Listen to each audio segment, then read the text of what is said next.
everyone, welcome to Road to Bethlehem. ഇന്ന് day 22 മുറേഷത്ത് സമാധാന രാജാവായ ഈശോയെ കുറിച്ചാണ് നമ്മൾ ഇന്ന് ബൈബിളിൽ കാണുന്നത്. ഇന്ന് നമ്മൾ ഫാമിലി ആയിട്ട് റിഫ്ലക്ട് ചെയ്യുന്ന ബൈബിൾ വാക്യം മീക 5-ാം അധ്യായം 1 മുതൽ 6 വരെയുള്ള വാക്യങ്ങളാണ്.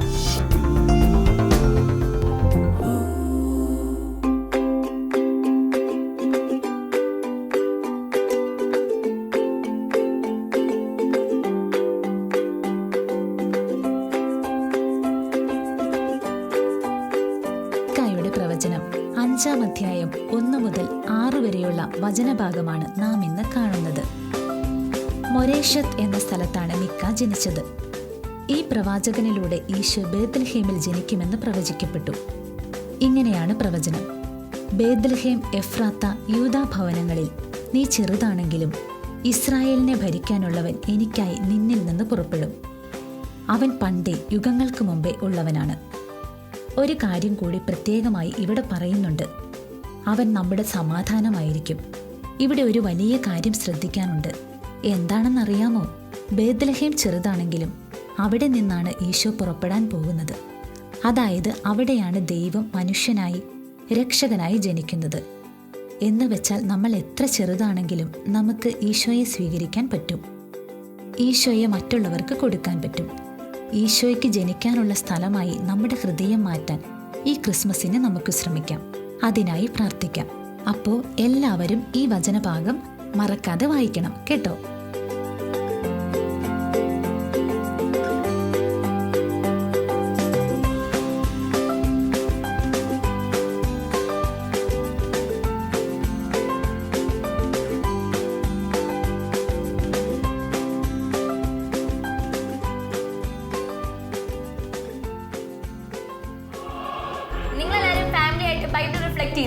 ഇനി കഥ കേൾക്കാനുള്ള സമയമാണ്. നമുക്ക് ഈ കഥ കേട്ടിട്ട് വരാം. അവർ നെക്സ്റ്റ് സെഗ്മെന്റ് സ്റ്റോറി ടൈം.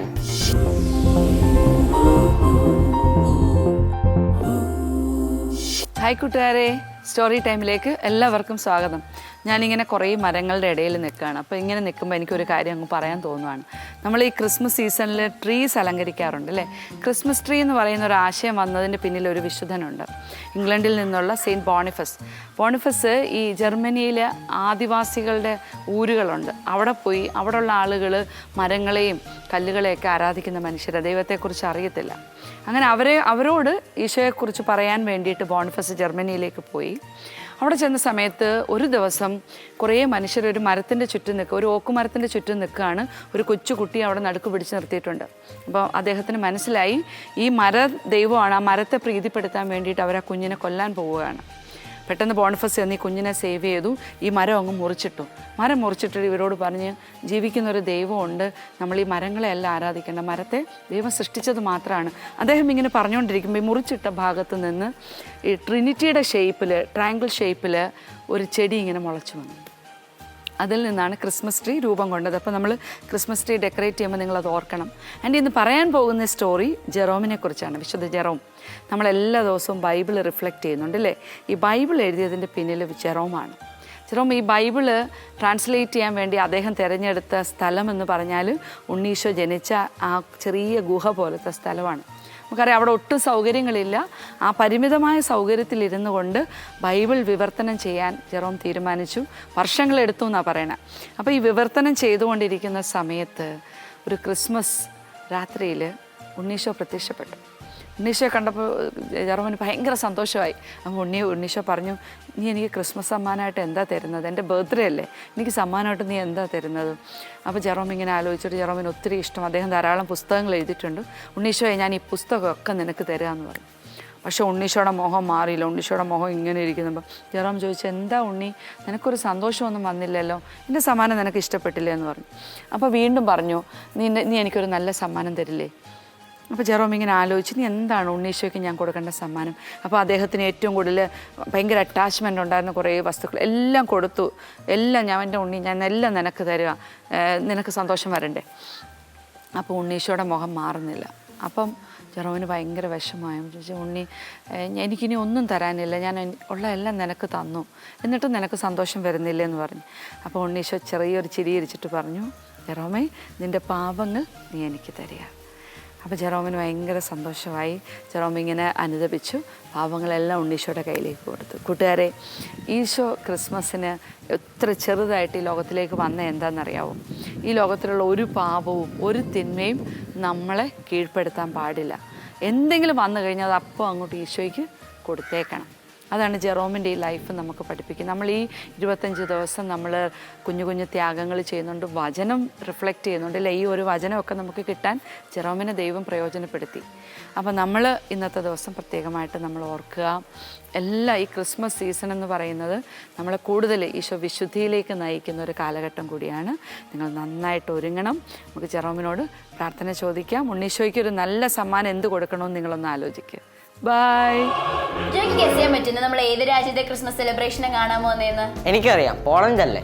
അല്ല, എൻ്റെ ഒരു ഫേവറേറ്റ് സ്ഥലമാണ്. അങ്ങനെയാണെങ്കിൽ സ്വിറ്റ്സർലൻഡ്. യെസ്. അവർ next segment Christmas around the world.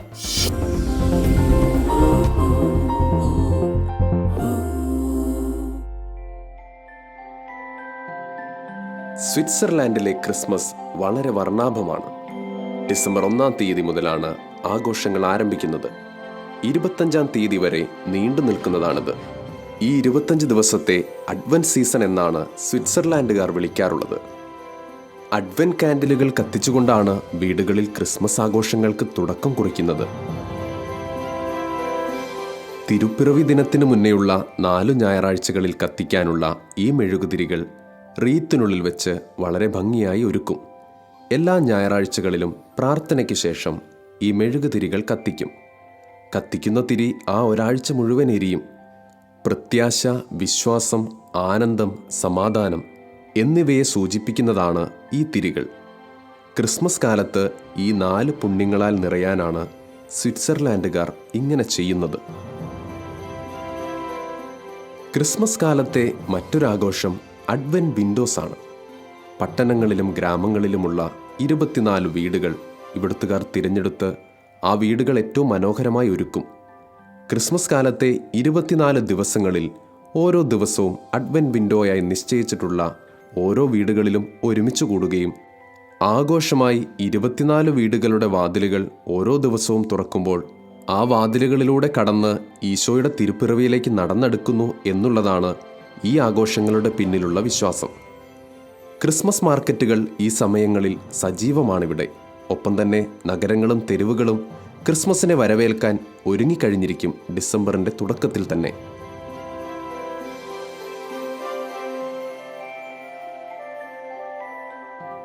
സ്വിറ്റ്സർലാൻഡിലെ ബർണിസ് ഓർലാൻഡ് എന്ന പ്രദേശത്ത് നടക്കുന്ന ക്രിസ്മസ് റാലികൾ വളരെ പ്രശസ്തമാണ്. ഇവിടുത്തെ കുട്ടികൾക്കിടയിൽ ക്രിസ്മസ് കാലത്ത് കരോൾ സംഘങ്ങൾ രൂപപ്പെടും. സ്റ്റാർ സിംഗേഴ്സ് എന്നാണ് ഇവർ അറിയപ്പെടുന്നത്. വീടുകൾ തോറും കയറിയിറങ്ങി ഇവർ പാടും. നഗരങ്ങളിലും പാടും. ധാരാളം ആളുകൾ പാട്ടുകൾ കേൾക്കാനായി ഒരുമിച്ച് കൂടും. സാന്റാക്ലോസ് വരുന്നത് ഡിസംബർ 6 എന്നാണ് ഇവിടുത്തെ കുട്ടികളുടെ വിശ്വാസം. വിശുദ്ധ നിക്കോളാസിന്റെ തിരുനാൾ അന്നായതുകൊണ്ടുകൂടിയാണ്. സ്വിറ്റ്സർലാൻഡിൽ സാന്റായുടെ വരവിന് പ്രത്യേകതകളൊക്കെയുണ്ട്. വിശുദ്ധ നിക്കോളാസ് ബിഷപ്പായിരുന്നപ്പോഴത്തെ വേഷവിധാനത്തിലും കഴുതപ്പുറത്തുമാണ് സാന്റ വരുന്നത്. കുട്ടികൾക്ക് ഈ ദിനം വളരെ സന്തോഷമുള്ളതാണ്. ഈ ക്രിസ്മസ് ദിനങ്ങളിലൊക്കെ കുട്ടികൾ അവരുടെ സ്വഭാവത്തിലും ദിനചര്യയിലും നന്നായിട്ട് മാറ്റങ്ങൾ വരുത്തി മിടുക്കരായി മാറാൻ ശ്രമിക്കുകയും ചെയ്യും. ആഘോഷങ്ങളോടൊപ്പം ആത്മീയമായും ഈ ക്രിസ്മസ് കാലത്ത് സ്വിറ്റ്സർലാൻഡുകാർ നന്നായി ഒരുങ്ങും. പാതിരാ കുർബാനയ്ക്കായി ദേവാലയങ്ങളിലേക്ക് എല്ലാവരും കടന്നു വരും. ട്രീയും ക്രിബും ഒക്കെ വെച്ച് പള്ളികളും വളരെ ഭംഗിയായി അലങ്കരിക്കും. തിരുക്കർമ്മങ്ങൾക്ക് ശേഷം പരസ്പരം ആശംസകൾ കൈമാറുകയും ചെയ്യും. അങ്ങനെയൊക്കെ ക്രിസ്മസ് കാലം സ്വിറ്റ്സർലാൻഡുകാർക്ക് വലിയ ആനന്ദത്തിന്റെ കാലമാണ്. ഏഞ്ചലിക്ക് സ്വിറ്റ്സർലൻഡിലെ കാഴ്ചകളൊക്കെ ഇഷ്ടപ്പെട്ടോ? എനിക്ക് നല്ല ഇഷ്ടപ്പെട്ടു. ഇനി നമുക്കൊരു കാരൽ സോങ് കേട്ടിട്ട് വരാം. Our next segment, carol singing.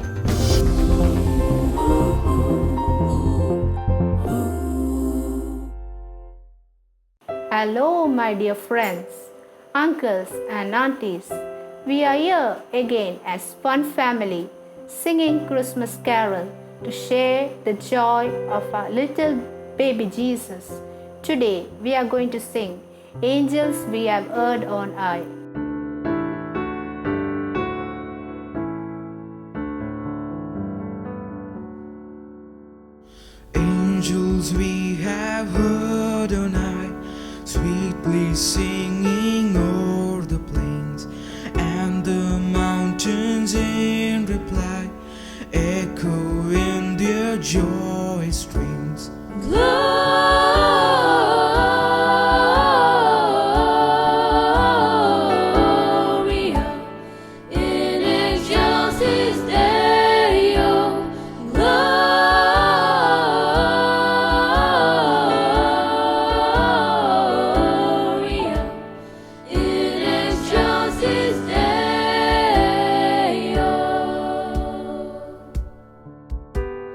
Shepherds, why this jubilee?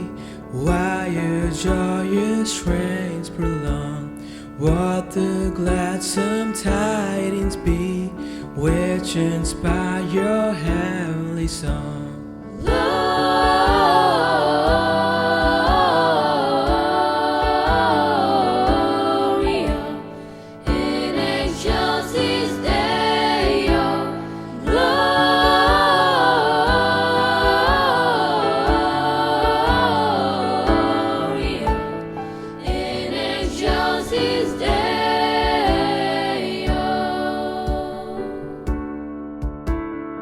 Come to Bethlehem and see him whose birth the angels sing. Come adore on bended knee, Christ the Lord, the newborn King.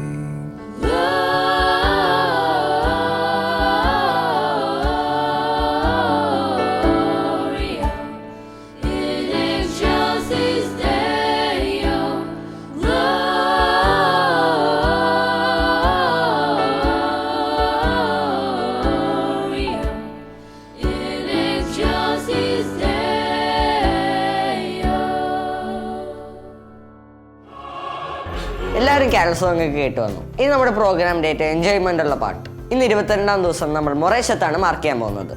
നിങ്ങൾ mark ചെയ്യാൻ ready ആയിരുന്നോ? ഞങ്ങൾ mark ചെയ്യാൻ പോവാം. ബാ.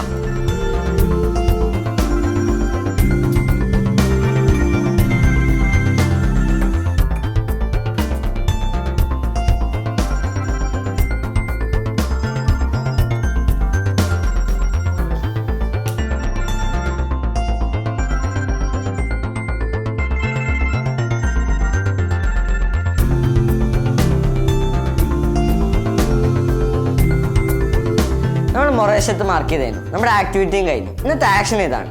Christmas ഒക്കെ അടുത്ത് വരുമല്ലേ, നമുക്കൊരു നല്ല കൺഫെഷൻ നടത്താം. അത് സാധിക്കാത്തവർ നമ്മൾ ചെയ്ത തെറ്റുകൾ ഓർത്ത് നമുക്ക് ഈശോയുടെ ഒരു സോറി പറയാം. ഇന്നലെ നൽകിയ ചോദ്യത്തിനുത്തരം 40-ാം ദിവസം. ഉത്തരങ്ങൾ അയച്ചവരിൽ നിന്ന് തിരഞ്ഞെടുക്കപ്പെട്ട വിജയി ലെന എൽസ തോമസ്, ചെപ്പില ഹൗസ്, പത്തനംതിട്ട. ഉത്തരങ്ങൾ അയച്ച എല്ലാവരെയും ഈശോ അനുഗ്രഹിക്കട്ടെ. ചോദ്യം ഇതാണ്: ഇസ്രായേലിനെ ഭരിക്കുന്നവൻ എവിടെ നിന്നാണ് പുറപ്പെടുന്നത്? ഞാൻ ഒന്നുകൂടി പറയാം. ഇസ്രായേലിനെ ഭരിക്കുന്നവൻ എവിടെ നിന്നാണ് പുറപ്പെടുന്നത്? നിങ്ങൾക്കുള്ള സമ്മാനങ്ങളൊക്കെ റെഡിയാ. നിങ്ങൾ വേഗം ഉത്തരങ്ങൾ അയക്കേണ്ട നമ്പർ 9605818881. ഞാൻ ഒന്നും കൂടെ പറയാം, 9605818881. നമ്മുടെ എപ്പിസോഡ് ഇവിടെ വൈൻഡ് അപ്പ് ചെയ്യാൻ സമയമായി. നാളെ നമുക്ക് വീണ്ടും കാണാം. അതുവരേക്കും ടേക്ക് കെയർ, ബൈ.